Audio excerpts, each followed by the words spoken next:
अब तो ये चीज हमारे बीच में बहुत कॉमन हो चुकी है। जब भी हम किसी प्रोडक्ट के बारे में आसपास में बात करते हैं तो कुछ टाइम के बाद वो सिमिलर प्रोडक्ट हमारे सोशल मीडिया फीड पे शो होने लगे। सो क्या कंपनी सच में हमारी बातें सुन रही है, हमारा डिवाइस हमारी बातें सुन रहा है, या हमारा डेटा ट्रैक? ये तो एक इंपॉर्टेंट टॉपिक ही है। साथ में एक और इंपॉर्टेंट टॉपिक है कि गवर्नमेंट ऑफ इंडिया ने एक नया लॉ लेके आया, DPDP act. What is this, और इससे स्मार्टफोन यूजर्स को क्या बेनिफिट होने वाला है या फिर क्या चेंजेस आने वाले हैं, इसी वीडियो में हम इसके बारे में बात करेंगे। द रियल प्रॉब्लम, आजकल जब भी हम कोई ऐप इंस्टॉल करते हैं तो वो हमसे कॉन्टैक्ट इन्फॉर्मेशन, लोकेशन इन्फॉर्मेशन और बहुत सारी तरीके की परमिशन मांगती है, और हम लोग अलाउ भी कर देते हैं। कौन इतने टर्म्स एंड कंडीशंस पढ़ने जाने वाला है? इसी डेटा के बेसिस पे कंपनीज लाइक मेटा, गूगल, ये हमें एड्स दिखाते। तो इंटरनेट फ्री लगता है, लेकिन एक्चुअली में हम खुद ही प्रोडक्ट है। सो ये डीपीडीपी एक्ट क्या है? डीपीडीपी एक्ट का फुल फॉर्म है digital personal data protection. Simple words में ये इंडिया का डिजिटल प्रिवेसी लॉ है। इस लॉ के अकॉर्डिंग कंपनीज को आपका डेटा लेने से पहले आपसे क्लियर परमिशन लेनी होगी, और डेटा लेने के बाद अगर यूजर चाहे तो जब वो बंदा जो ऐप है वो इंस्टॉल करेगा, वो डेटा को डिलीट भी करवा सकता है। चिल्ड्रन की डेटा लेने के लिए बहुत स्ट्रिक्ट रूल्स मेन इंपॉर्टेंट है। अगर ये लॉज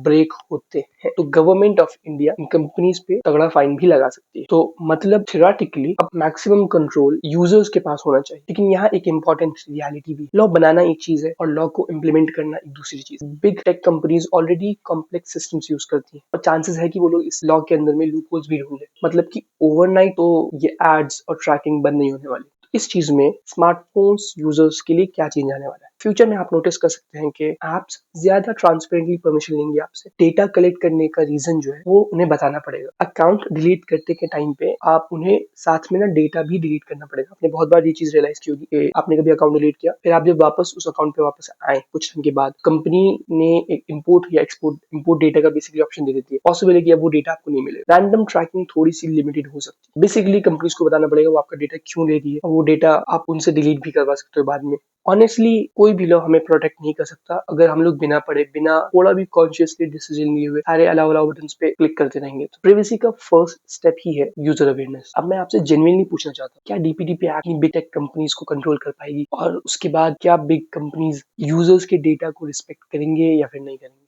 कमेंट में अपना आंसर जरूर बताएं। अगर आपको वीडियो इन्फॉर्मेटिव लगा, सब्सक्राइब द चैनल। फ्यूचर में ऐसी इन्फॉर्मेटिव वीडियोस मिलती रहेंगी। मिलते हैं नेक्स्ट वीडियो में।